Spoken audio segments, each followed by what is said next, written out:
gelar pasukan Operasi Lilin Selawat 2023. Siap, dimulai. Laksanakan.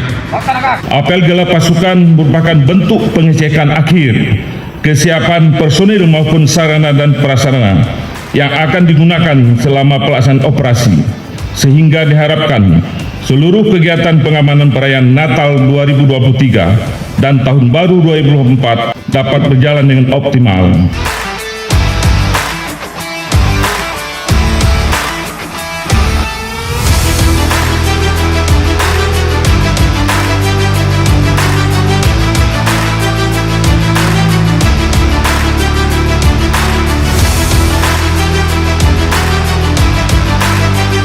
Besok sudah mulai operasi sampai dengan tanggal 2 Januari 2024 itu untuk di Polres Aceh Barat kita membangun atau memfasilitasi 2 pos, yaitu pos pengamanan dan pos pelayanan.